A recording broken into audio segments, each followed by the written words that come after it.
On a clear night in an alleyway in Hackney, something was stirring. You would be forgiven in thinking that the cause for such a commotion was a family of rats or perhaps a drunken hobo. But what actually lay within that industrial dumpster was something to behold. 1964 Bertram's orphanage. Humphreys was reminded on a daily basis that he was different to the other children.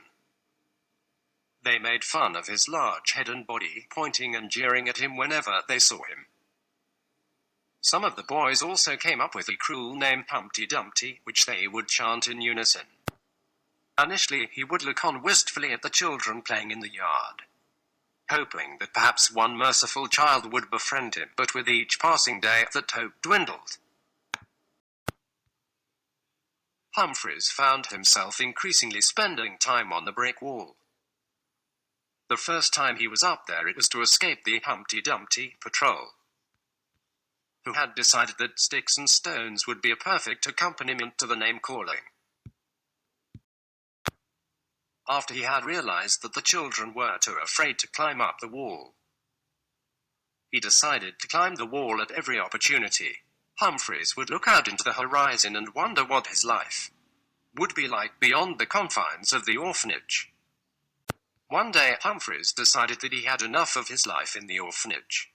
He didn't have any plans other than to get to the city and start anew.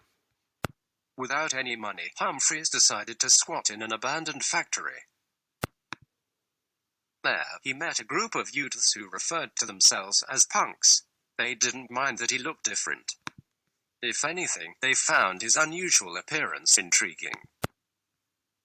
As Humphreys became more immersed in the punk subculture, he decided to adopt a new name, Eggy Rotten, after the lead singer, Johnny Rotten of the Sex Pistols. It also was a fitting name for his now bad egg image. In his spare time, when Eggy was not drinking and listening to punk rock music, he would roam the streets and spray paint quotes on bare walls. One afternoon, while spray painting another political message on a wall, Eggy saw some words which caught his eye. Humphreys dumpster. It dawned upon him that this was his name, that this was where he must have come from. He was mortified to look into the dumpster where he had been found all those years ago, but his curiosity got the better of him. In one swift motion, he jumped on top of the dumpster and his eyes widened upon seeing the contents. The dumpster contained hundreds of broken eggs. Eggy was repulsed by what he saw and vowed that he would put an end to such barbarity.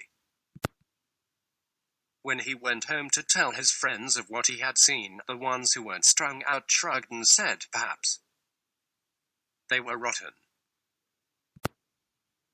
Eggy was outraged by their apathy. Yeah, just like how I was rotten.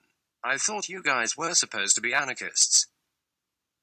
What type of society are you trying to build where organizations can just chuck you out if you're not perfect? Some looked sheepish, but the majority just looked at him vacantly, clearly still too doped up to comprehend what he was saying.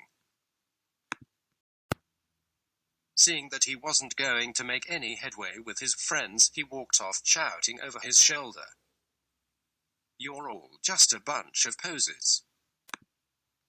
Eggy found the address of the radical socialist youth group and convinced them that egg companies needed to be made accountable for the crimes they had perpetrated thus far.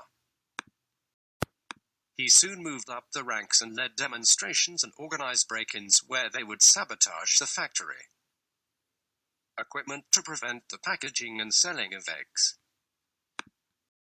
His ultimate goal was to get straight to the source by freeing the chickens and thus prevent humans from consuming or destroying eggs ever again.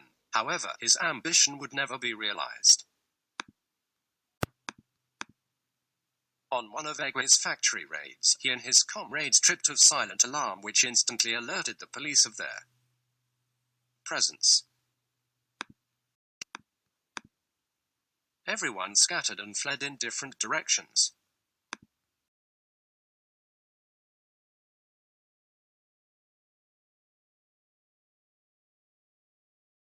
Created using Powtoon.